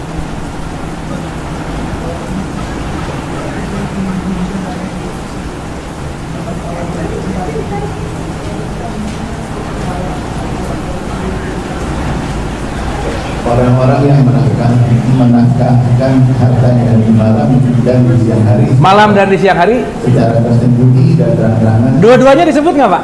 Iya. Berarti sembunyi boleh nggak? Boleh. Terang-terangan boleh nggak? Boleh. Tetapi niatnya gimana nih? Contoh, Iya. ketika saya mau bersedekah, kenapa saya terang-terangan? Saya mau ngajak dengan ranah untuk dakwah misalnya. Iya. Niatnya bukan sombong, gitu Pak kira-kira. Nah, cuman kembali nih, kita tuh nggak pernah beneran tahu kan orang ini niat lagi mau flexing atau mau dakwah gitu. Nah, yang lebih baik adalah nggak usah ngejudge gitu kira-kira Pak. Kan sekarang kayak gini, Allah sedekah aja di bawah liputan TV misalnya. Nah itu kan kira-kira bukan masalah kita ngelihat dia sebagai ria gitu. Padahal niat orang itu, saya mau ngajak kalian semua supaya berbuat baik gitu kira-kira. Maka tersembunyi oke, terang-terangan oke, tergantung kepada niatnya apa gitu.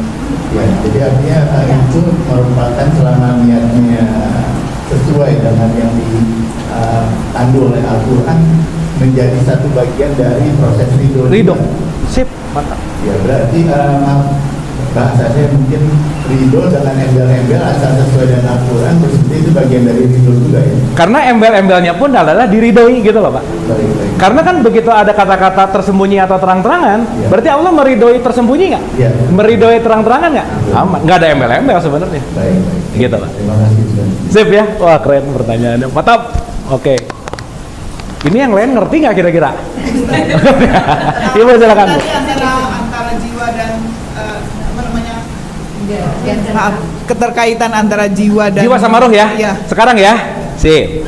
Oke. Ya, tenang. Seru tuh kalau diskusi gini sih Ibu Bapak ya. Jadi kita nggak usah terpatok sama beres ini gitu, santai. Tapi sampai sini oke Ibu Bapak? Dapat something nggak? Sip, alhamdulillah, mantap. Dah. Sekarang sebelum ke lapisannya, kita bahas dulu bedanya apa. Ya, supaya Ibu Bapak rada kebayang. Dan ini emang nggak bisa dibayangin, memang nanti pada akhirnya penting untuk dialami. Tapi at least Ibu Bapak hari ini dapat knowledge-nya gitu. Oke. Saya kasih contoh. Ibu Bapak kita tadi asalnya dari Allah dan mau kembali ke Allah, clear? Nah, saya mau kasih analogi gini aja. Kalau saya jadi di NASA misalnya, dikirim ke Mars. Berarti kalau saya mau pergi ke Mars harus pakai baju spacesuit nggak? Spacesuitnya apa tuh ya? Baju luar angkasa, betul nggak? Kenapa? Alamnya beda. Beda di sana. Sip. Berarti kalau sekarang ini saya dikasih spacesuit nih. Nah, gitu. Pertanyaan, begitu saya dikasih spacesuit sama NASA, berarti spacesuit ini akan kompatibel sama Mars nggak kira-kira? Iya dong. Berarti teknologinya tinggi nggak? Tinggi. Teknologi sangat tinggi. Sampai sini oke? Nah itu sama-sama kita. Si dalamnya ruh, ini adalah baju buminya, teknologinya tinggi, gitu kira-kira. Nah, di dalam teknologi ini sama kayak mobil.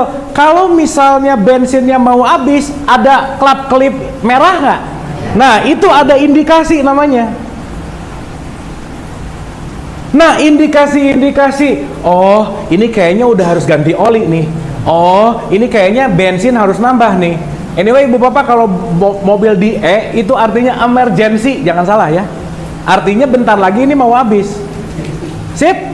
Berarti indikator parameter si tubuh ini, si teknologi ini, si kendaraan bumi ini canggih banget nggak? Nah, semua indikator sinyal-sinyal dari kendaraan kita itu namanya jiwa gitu kira-kira. Contoh, Ibu Bapak kalau lapar ada rasa lapar nggak? Itu kan teknologi tubuh ini nih. Begitu kamu perlu makan, dia nyala alarmnya, tenot. Cuman karena makannya kebanyakan, bukan waktu lapar aja pengen makan, jadi ngemil mulu gitu kira-kira. Nah, ketika kita lepas dari fungsi dasar tubuh sebagai bahan hidup kita, jiwa lama-lama jadi kecanduan. Akhirnya muncullah yang namanya ego. Ibu Bapak makan itu untuk bertahan hidup bukan? Jadi kita hidup untuk makan atau makan untuk hidup?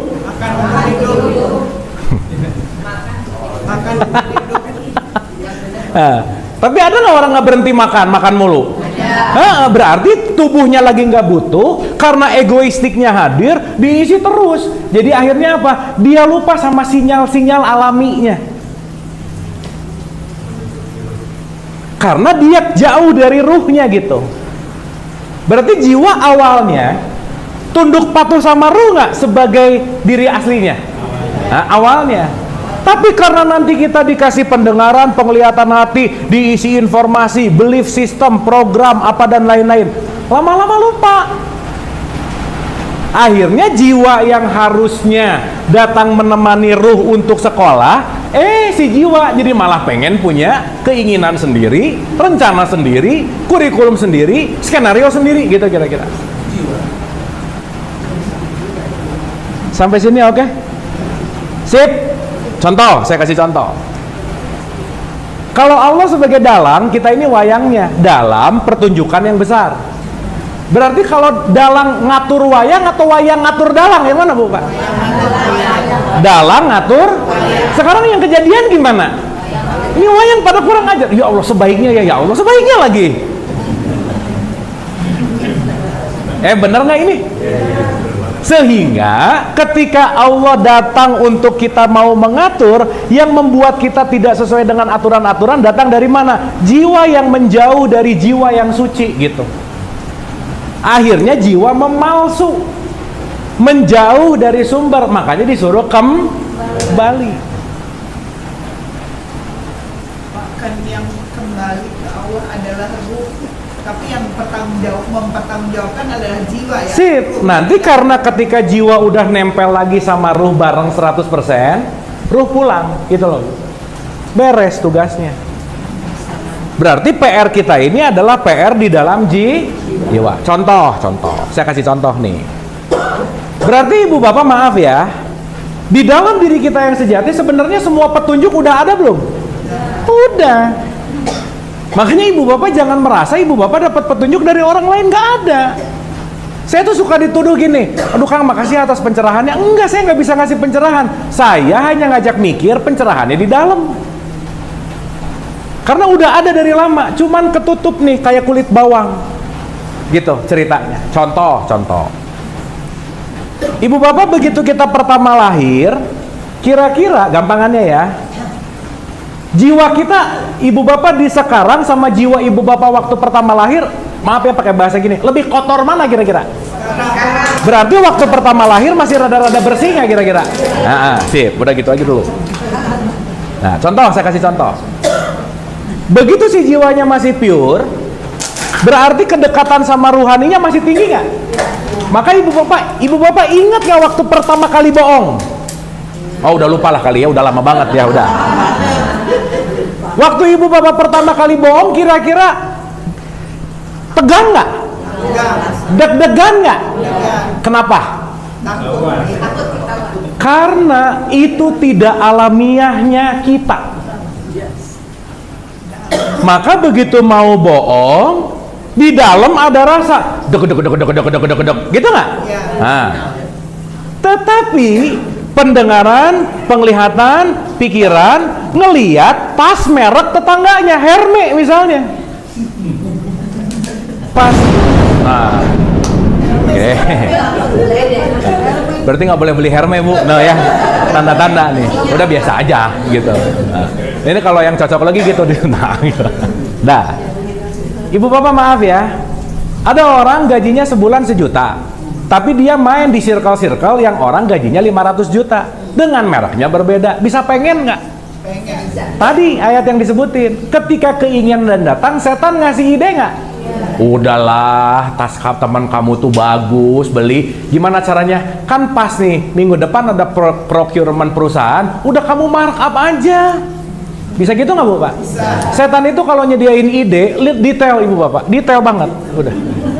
Kapan, gimana caranya, siapa yang harus diajak kerjasama, detail banget. Muncul tuh, ngik gitu. Tapi pada awal keinginan datang, tapi jiwanya masih pure, ditolak nggak? Enggak. Enggak, gitu nggak? Besok ngelihat Hermes lagi, wih. Kuat nggak magnetnya? Begitu magnet Hermes lebih kuat, keinginan lebih kencang lagi. Oke, saya nyoba bulan ini mau korupsi 100.000 dulu. Bisa nggak Bu Pak? Kira-kira deg-degan nggak? Pertama mah masih banget Pak. Pertama tuh masih kaku, masih gimana banget. Kenapa? Ruhnya nolak. That's not your nature. Itu bukan nature-nya kamu. Tapi karena keinginan lebih gede daripada nature-nya, ekspektasi lebih besar daripada ruhaniahnya, dia mengecilkan suara nuraninya. Akhirnya korupsi. Ibu bapak maaf nih, ceritanya sukses. Happy nggak? Happy. Dapat. Begitu dapat hasil korupsi bilangnya apa? Alhamdulillah. Ya kira-kira gitulah, kira-kira. Nah, berarti korupsiku direstui. Tapi yang dia lakukan tercatat di jiwanya nggak? Setiap catatan ada konsekuensi nggak? Jangan main-main. Semesta nggak bobo tuh. Meskipun semua orang nggak tahu, tapi vibrasinya mengirimkan sinyal kepada semesta. Jadi recording satu karma namanya, takdir namanya. Dah, kira-kira kalau 100.000 dapat, datang lagi nggak tuh keinginan? Bro, 100.000 kemarin sukses, naikin dong. Nah, mulai nih 1 juta. Yang kedua, lumayan, masih degan. Kenapa? Baru kedua kali, sukses lagi. Kenaikannya lumayan nih nanti, eksponensial. Nah ibu bapak kira-kira ini diulang, korupsi yang ke-10, setannya belum datang udah korupsi dia. Kenapa? Habits masalahnya. Jadi setan udah selesai, beres ya, saya sudah menanamkan habits korupsi, tugas saya beres ya Allah. Oke. Setan berarti menjalankan tugas dengan baik nggak? Iya. Berarti setan beriman nggak? Hati-hati, jangan. Soalnya makanya nanti makhluk Tuhan yang paling konsisten tuh setan. Karena malaikat pernah komplain Bu, Pak, jangan salah. Apalagi manusia. Jadi mending jadi yang mana Bu, Pak?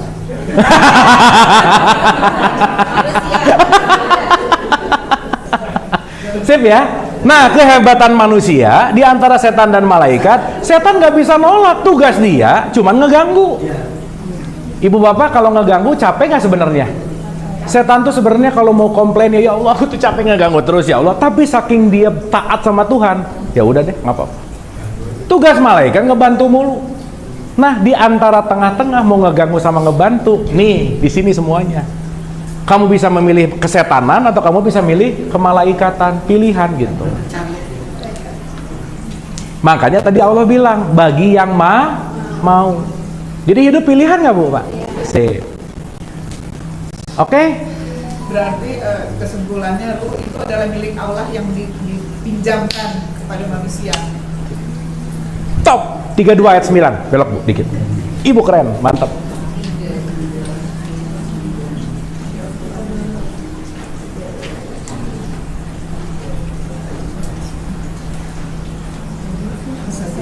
Sajadah ayat 9.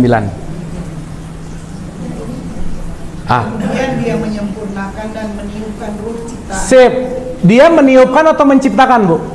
Meniupkan. Meniupkan atau menjadikan? Meniup. Berarti kalau meniupkan satu tiupan nggak? Berarti kalau satu tiupan selaras nggak? Bagian dari nggak? Maka bagian Tuhan yang dipercikan namanya ruh gitu. Dalam tubuhnya dan dia menjadikan pendengaran, penglihatan dan Baru dijadikan jiwa gitu. Makanya jiwa itu kata-katanya jailun, dijadikan. Maka diri kita yang asli yang mana? Yang ditiupkan. Tapi kita lupa sama diri yang asli karena kenapa? Kita sudah melekat kepada identitas yang dibentuk oleh jiwa. Sip ya. Maka dikit Pak. Maka salah satu nanti partikel jiwa ada 3, pikiran, perasaan, emosi. Selesai. Pertanyaan, straight to the point aja. Berarti ibu bapak kalau pengen menyatu sama Allah, gimana caranya? mendengar tenangkanlah jiwa. Begitu jiwamu tenang, connect tuh sama Tuhan. Itu kan yang dipanggil adalah wahai jiwa-jiwa yang tenang. Top. Makanya nggak ada wahai jiwa yang galau, nggak ada sok ayatnya cari. Tapi jiwa yang apa, Bu? Tenang. Berarti kalau jiwanya tenang, gelombang Tuhan itu nggak ada yang nutupin gitu. Contoh, ini kalau gunung, di sini ada sungai. Ini Ibnu Arabi keren banget menggambarkan ini. Ketika gunung ketemu sungai, akan ada refleksi nggak? Tidak. Iya. Pertanyaan, semakin sungainya tenang, refleksinya semakin 100%, betul nggak? Iya. Nah, sungai ini adalah jiwamu. Ini adalah ruh Tuhanmu, dan ini adalah kamu. Ketika jiwamu tenang, maka Tuhan menampil 100%. Makanya 89 ayat 27, ya ayuhan nafsul, ya ayat Tuhan nafsul mutmainah, wahai jiwa yang tenang. Berarti kalau jiwanya tenang, dia bergelombang nggak? Berarti mau riak air segimanapun, dia dia nggak keganggu sama riak air. Gimana apa, Bu? Gimana caranya tenang? Ya, jiwa tenang ketika pikiran diregulasi, ketika perasaan diregulasi, ketika emosi diregulasi. Gimana caranya? Satu, Bu, letting go namanya. Ibu lepasin semua yang ngebebanin ini semua. Selesai. Hiro, iya. Makanya Nabi Muhammad nyari tempat yang tenang supaya pikiran tenang, perasaan tenang, emosi tenang. Gitu. Kenapa? Umatnya ruwet banget, di pasar sibuk banget. Makanya nggak ada cerita Nabi Muhammad dapat wahyu di pasar, nggak ada, Bu. Karena sibuk gitu. Tapi ibu minimal supaya ibu pengen menenangin ini, ibu healing jalan-jalan aja. Iya, makanya orang kurang piknik stres gitu. Bener nggak ini? Iya, tapi lagi piknik juga kebanyakan selfie masalahnya, buyang juga gitu. Gitu. Ya, ke Bapak lihat bentar, Pak. Kita udah azan ya? Gitu. Baru satu lagi boleh ya? Ya. Dari Allah sebagai sumber akan kembali kepada Allah. Ya. Kemudian ruh dititipkan dalam jasad dan jiwa ini. Ya. Ketika time out, sebetulnya tugas kita ini sebetulnya mengembalikan ruh titipan yang suci itu kembali suci kan? Enggak punya kewajiban untuk kembali ke dalam suci. Enggak punya. Kalau dia nggak suci kembali karena datang suci nggak kembali suci. Kayak Bapak ngomongin tugas kita kan? Tugas kita adalah membiarkan jiwa kita kembali kepada ruh. Yang kembali suci itu kemana? Kalau nggak suci dia? Menyatu dia. Dalam keadaan kotor. Dalam keadaan apapun. Nggak mungkin kotor, benar. Ruhnya tidak kotor. Jiwa ya kotor. Jiwanya kotor, tapi dia kan ketika melepaskan ruh itu, harusnya ruh itu memang tetap bersih. Gitu. Betul. Tapi dia membawa kekotoran jiwa itu bagaimana? Nanti gitu. Nah, pertanyaannya saya juga belum pernah, Pak, itu satu. Nanti kapan-kapan kita bahas. Karena nanti kita akan berbicara ada hari dibangkitkan gitu. Kita akan bahas itu. Ya. Ya.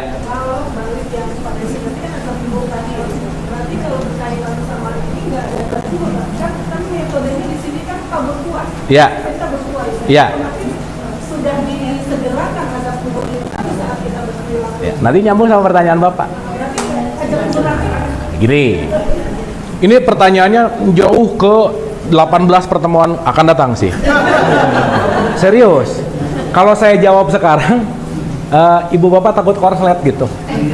Ya, kenapa kita penting? Gini, saya kasih analogi. Ibu bapak hisab Allah cepat nggak? Cepat.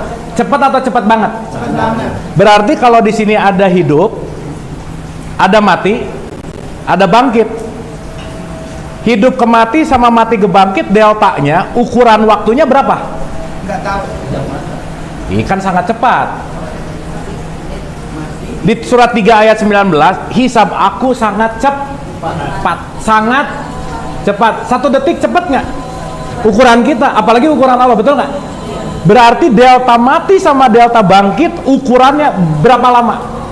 0 second. Maka nanti di sini ada di wilayah pertanggung jawaban.